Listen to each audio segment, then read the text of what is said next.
Radio Freccia. Libera come noi.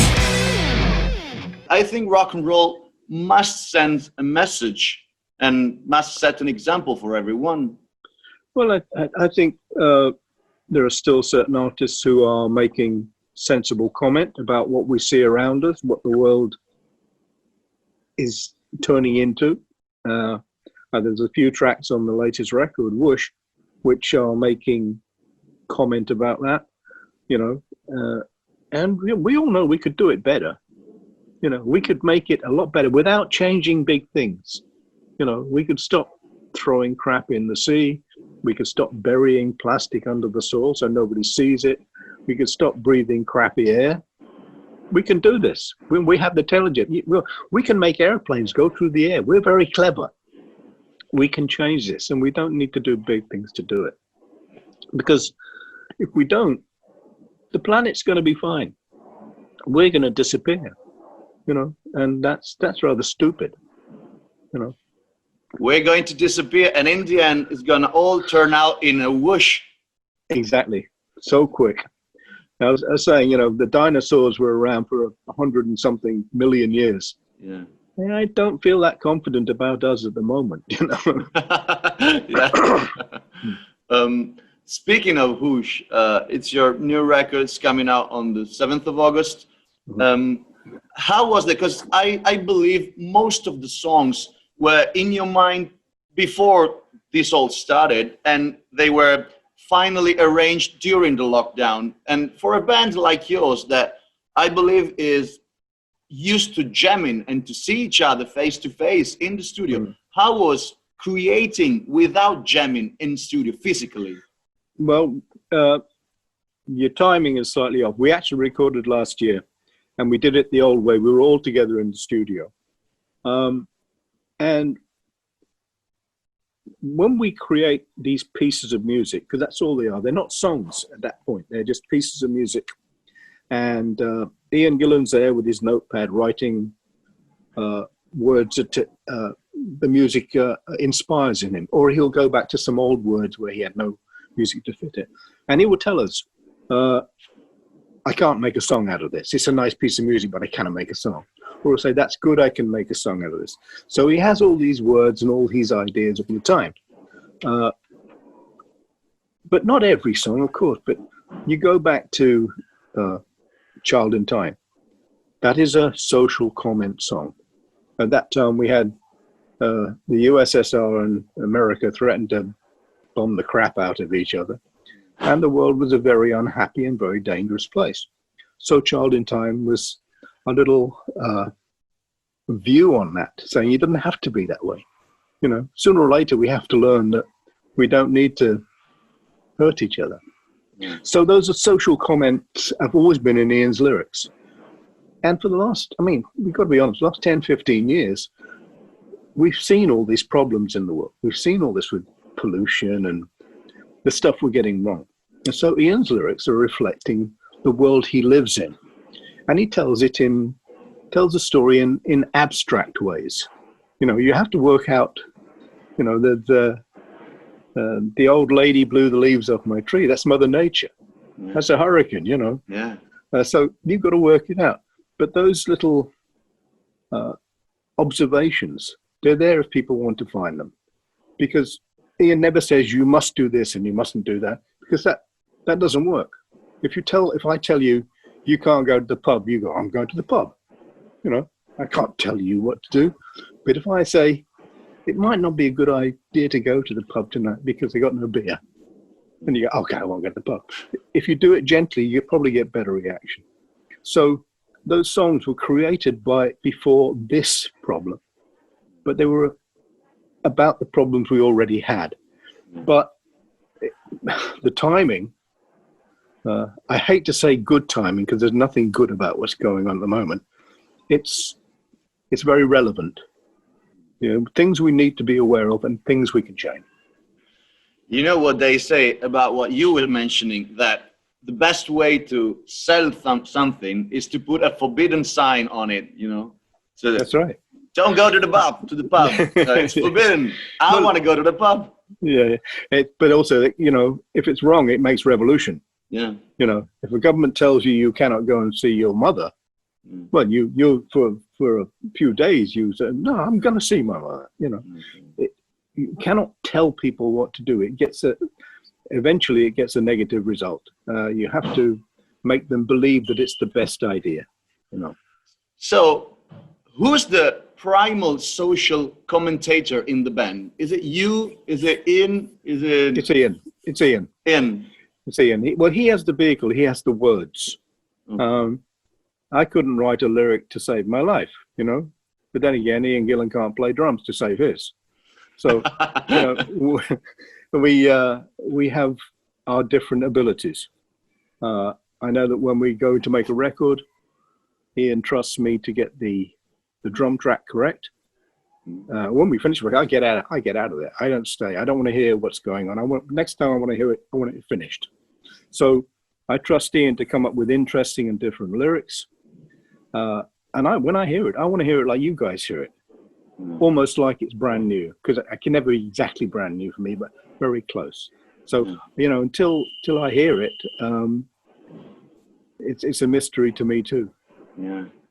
Well, speaking of friendship, you are one of the few bands that are still active after 50 years of career. Is it the balance between fight and friendship that keeps the band alive?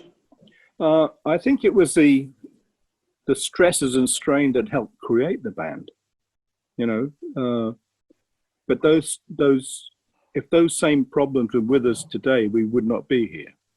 We have a situation where, as you get a little older and hopefully a little wiser, you understand that not everybody is going to see the world the way you see it. And those differences you have to allow for. The fact that you may not agree with the way one of the band members lives his life, well, it's nothing to do with you. So long as he turns up and he plays the music and he plays it good, that's all you need to know. And if you don't get along socially, don't socialize.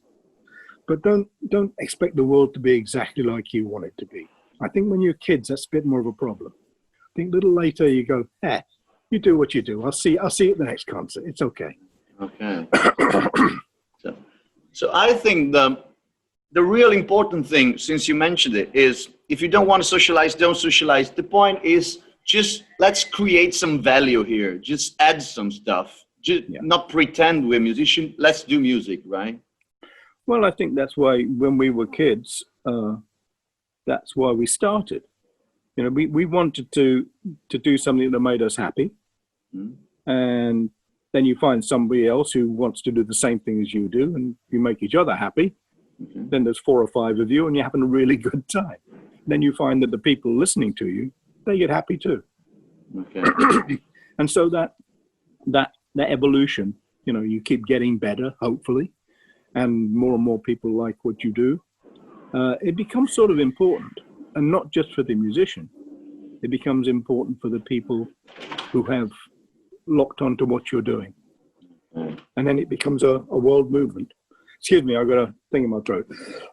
Don't worry about it. Bless you. There we go. What about Child in Time that you mentioned before? Am I right in saying that it's turning 50 this year? Is In Rock, it was released in 1970? That's right, yeah.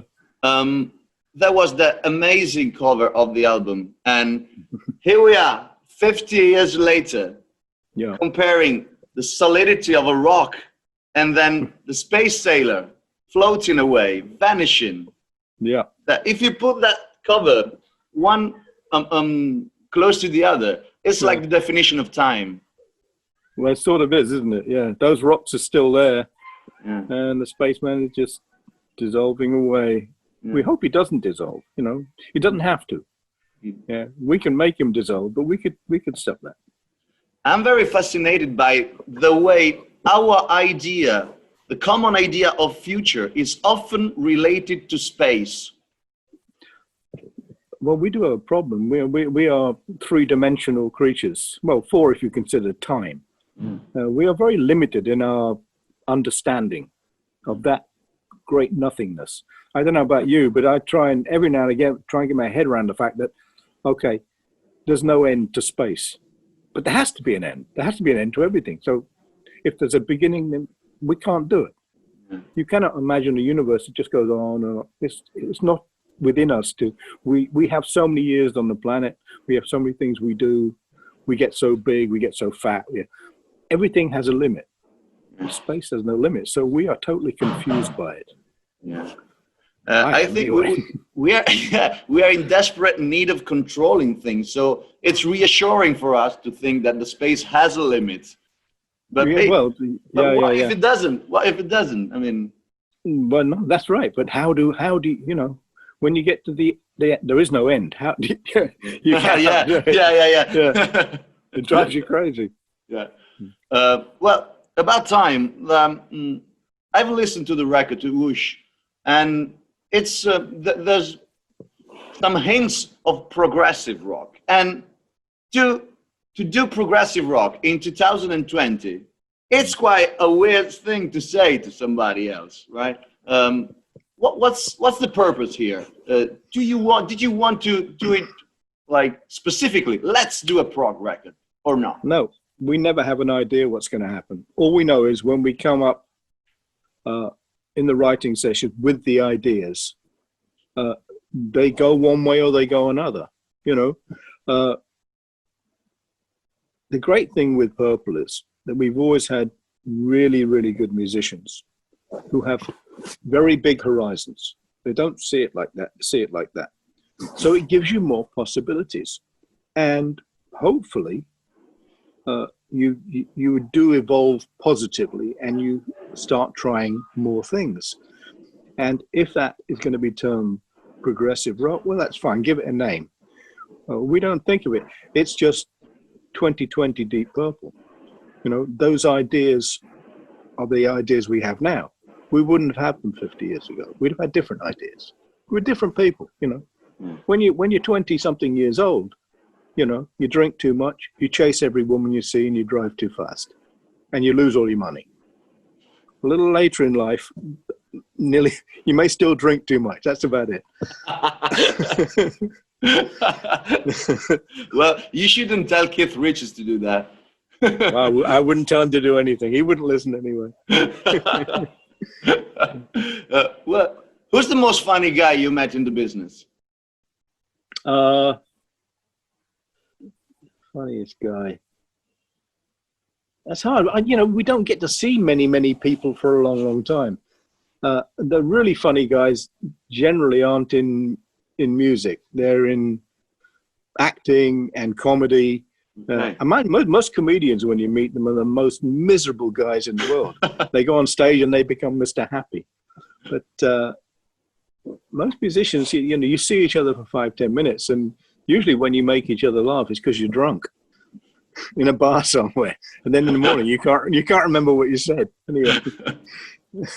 You just get the feeling that you had a great time, but you don't recall actually what you said, right? Well, you got a headache anyway. Yeah.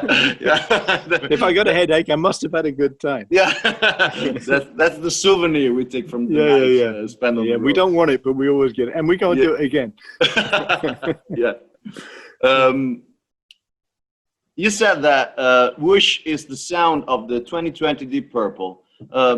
I've read recently an interview of Roger Glover that said, I'm very fascinated by the late phase of, let's say, Johnny Cash career, because in the end, he dropped an amazing record with Rick Rubin. He did covers and he did unheard stuff.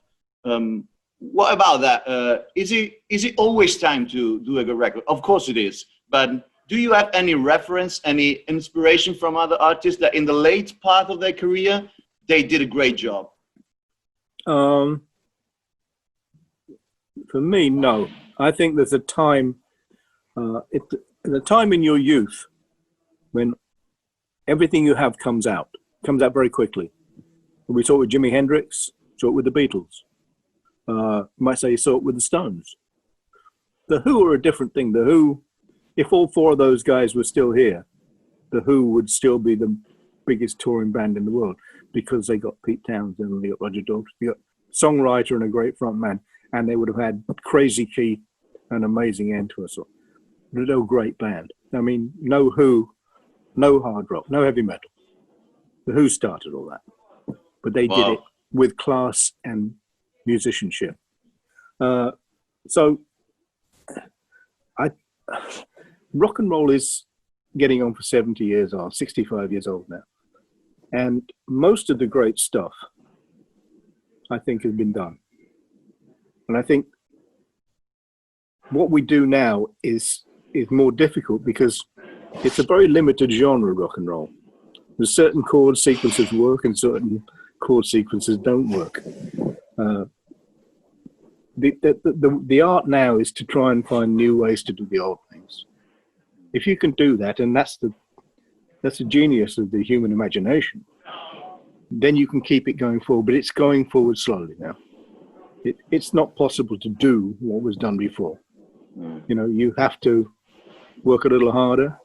Of course, there'll always be some kid who comes out with the most ridiculous hit, and everybody goes, "Why didn't somebody think of that before?" But I promise you, if you look carefully, it will have been done before somewhere. Okay. You know, and the genius is making the listener not realize he's heard it before, because there's only so many notes, there's only so many chords, and they've all been used in the same way. Has there been recently anything in music that made you say, "This is unheard ever in my life, and yet it fascinates me"? Yeah, I'm just trying to think. What was the last thing I heard that was very, very odd? You hit me with a question. I just can't think of it. I tell you, this will come out of left field for you. I was just going through the room one day, and one of my kids had music TV stuff on. And it's only just a few years ago, but to me it was new because I'd got no interest in it. Yeah. And it was a black band called Blackstreet. Blackstreet. And Blackstreet, yeah. And it was a tempo that I would never have thought of playing. And it was discordant. And for the life of me, I can't remember the title, but I know the hook line's No Diggity. And that is absolutely genius. And that's from a style of music I hate. Yeah. But that was brilliant. Okay. That was clever music. I mean, so they do happen, but they are so infrequently now. Yeah. You know, most of it is so formularized. It's like young bands now. I mean, they have all the same desires we have, but they don't have to learn to play the same way we did. You know, you might have two guitarists in the band, but they won't be a lead guitarist. There'll be two rhythm guitarists. Yeah, there's not another Blackmore there. There's not another Jimi Hendrix. There's not a Jeff Beck. Yeah. You know, the music doesn't require them to do that. Yeah. And that gets a bit boring because you can only go rung-a-dung-a-dung-a-dung so many times before you lose interest. Yeah. You know, so that's the limitation at the moment. I think the band you were mentioning was Blackstreet, maybe, because No Diggity, I don't know, it sounds to me like I've heard before the name, and it's maybe Blackstreet, maybe. Maybe so. Yeah, and they did a great remix of the stuff, and some guys did it acoustic. Yeah, it was a track that was, let's say, not easy to remake, but I mean, was common actually in pop music. Yeah. And speaking of great personalities, you mentioned Hendrix and Blackmore. I think in Whoosh, there's only one thing missing, and it's the great keyboard from John Lord. Well, you've got to understand that, you know, when John left the band, he's one of the few guys he left because he wanted to. You know, he'd had enough of being on the road. Not playing the music, that was fine. But, you know, you're on stage for a couple of hours a night, 5 days a week, that's 10 hours work. But to give up the whole week for that, for John, he'd lost interest. So when John said he was going to retire, there was really only one or two people who could have stepped in, and Don Airey was the best one, because without John Lord, there'd be no Don Airey. Yeah. I mean, Don was training to be, you know, classical pianist, and he came to a Purple show and saw John and went, "I want to do that." Yeah. And so, you know, the link there is obvious. Don does an amazing job in the band, but he's Don and not John. Yeah. And that, I mean, it's close, but they are different. Neither one is better. They're just different. Because they're the way they grew up, what they listened to is different. So you become a product of all that stuff. Okay. You know? Yeah. Well, let's wrap it up just by saying that we can't wait to have you here back in Italy. We'll wait for you on the 5th of July at Bologna Sonic Park. We really can't wait. If you want to say something to your Italian fan, and we really can't wait to have you back. Well, for you guys over there in France, it's been a shitty year. Apart from the gigs I do with Purple in Italy, I always have little guest gigs as well over there, so I can remember how to play. And I miss those too. I miss the pasta, I miss the wine, and hopefully we can fix that next year. I miss all you guys a lot. Mr. Paice, you were a true gentleman. Thank you very much for your time. It was a real honor for me. Wish you all the best. Cheers, man. Stay safe. You too. Bye now. Cheers. Bye. Radio Freccia. Libera come noi.